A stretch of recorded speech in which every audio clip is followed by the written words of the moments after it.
Assalamualaikum warahmatullahi wabarakatuh. Bersyukur kepada Allah Subhanahu wa taala dengan mengucapkan kalimat alhamdulillahi rabbil alamin, dan bersalawat kepada Rasulullah dengan bersalawat kepada beliau dengan mengucapkan kalimat Allahumma salli ala sayyidina Muhammad wa ala alihi wa sahbihi wa baraka wa sallim.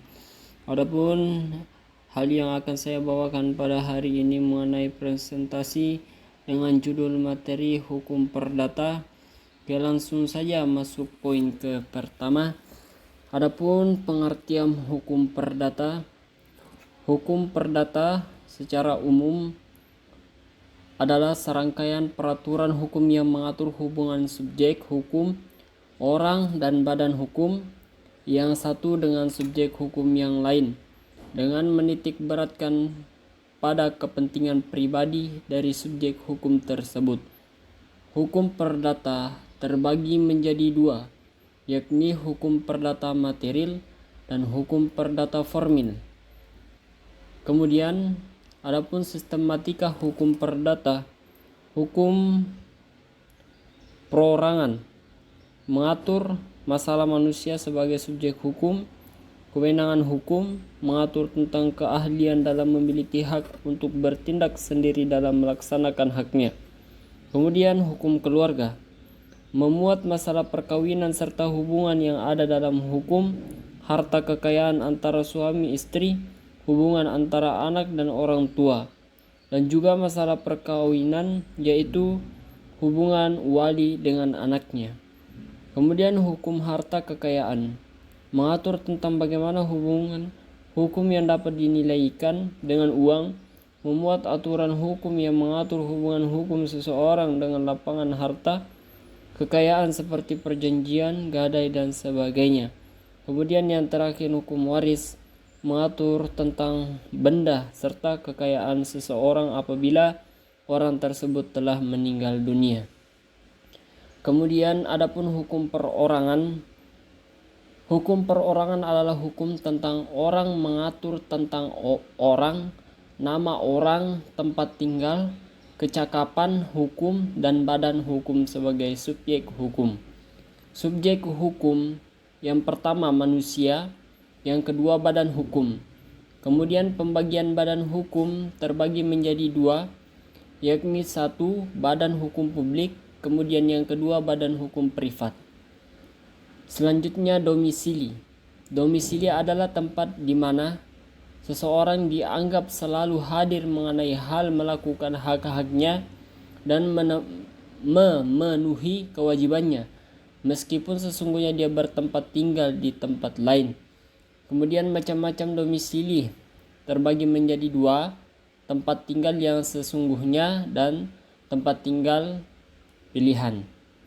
Selanjutnya hukum perorangan tentang perkawinan. Akibat hukum perkawinan. Hukum perkawinan dalam hukum perdata. Pasal 1 Undang-Undang Nomor 1 Tahun 1974 tentang perkawinan yang mengatakan bahwa perkawinan adalah ikatan lahir batin antara pria dengan seorang wanita sebagai suami istri dengan tujuan membentuk keluarga, rumah tangga yang bahagia dan kekal berdasarkan ketuhanan yang Maha Esa. Dalam pasal 2 ayat 1 Undang-Undang Nomor 1 Tahun 1974 tentang perkawinan menyatakan bahwa dianggap sah apabila dilakukan menurut hukum masing-masing. Akibat hukum perkawinan: 1. Perkawinan dipandang tidak memenuhi perundang-undangan yang berlaku. 2. Tidak terpenuhnya persyaratan material dan formil. Dan ketiga, perkawinan yang tidak tercatat merupakan nikah fasid. Kemudian pencegahan dan pembatalan perkawinan dalam hukum perkawinan menurut Undang-Undang Nomor 1 Tahun 1974. Pencegahan perkawinan adalah hak yang diberikan oleh undang-undang untuk orang-orang tertentu atas dasar tertentu untuk menyatakan keberatan terhadap dilangsungkannya pernikahan tersebut dalam pasal 13 Undang-Undang Nomor 1 Tahun 1974 tentang perkawinan. yang berwenang mencegah suatu perkawinan. Yang pertama, para keluarga dalam garis keturunan lurus ke atas dan ke bawah. Salah satu calon mempelai. Kemudian apabila karena perkawinan dirinya masih terikat dengan salah satu dari kedua belah pihak dan atas dasar masih adanya perkawinan. Keempat, pejabat yang ditunjuk berkewajiban mencegah berlangsung perkawinan. Selanjutnya, pembatalan perkawinan. Pembatalan atau kata batal yaitu menganggap tidak sah, menganggap tidak pernah ada. Jadi pembatalan perkawinan berarti menganggap perkawinan yang telah dilakukan sebagai peristiwa yang tidak sah atau dianggap tidak pernah ada. Pasal 22 Undang-Undang Nomor 1 Tahun 1974 menyatakan bahwa pembatalan perkawinan dapat dilakukan bila para pihak tidak memenuhi syarat melangsungkan perkawinan. Pihak-pihak yang dapat mengajukan permohonan pembatalan perkawinan. Pasal 23 Undang-Undang Nomor 1 Tahun 1974. Yang pertama, suami atau istri. Yang kedua, pejabat yang berwenang hanya selama perkawinan belum diputuskan. Kemudian yang ketiga, pejabat pengadilan. Kemudian pengajuan pembatalan perkawinan. Permohonan pembatalan perkawinan dapat diajukan ke pengadilan, pengadilan agama bagi muslim, dan pengadilan negeri bagi non-muslim. Di dalam daerah hukum di mana perkawinan telah dilangsungkan atau di tempat tinggal pasangan suami istri. Selanjutnya, hukum perkawinan tentang perjanjian perkawinan dan harta perkawinan. Perjanjian perkawinan, perjanjian menurut subjektif adalah suatu peristiwa di mana seorang berjanji kepada seorang lain atau di mana dua orang itu saling berjanji untuk melaksanakan sesuatu hal. Dalam suatu perjanjian tersebut timbullah suatu perikatan yang artinya perjanjian tersebut mengikat kedua belah pihak. Merubah perjanjian tersebut melainkan harus dengan persetujuan kedua belah pihak. Perjanjian perkawinan bisa dibuat oleh para calon suami istri dengan perjanjian perkawinan yang dapat menyimpang dari peraturan undang-undang mengenai harta bersama asalkan hal itu tidak bertentangan dengan tata susila yang baik atau dengan tata tertib hukum. Harta perkawinan terbagi menjadi dua, harta bawaan dan harta bersama. Karena jika suatu harta termasuk harta bawaan, maka sepenuhnya merupakan hak dari pemilik dan tidak dapat dibagi ketika terjadi perceraian.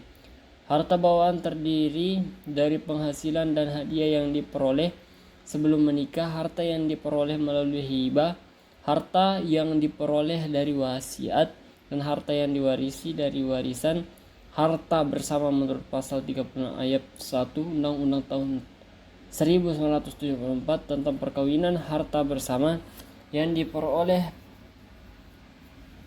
oleh suami atau istri sepanjang perkawinan. Hukum keluarga tentang perceraian, perpisahan meja dan tempat tidur dan anak sah.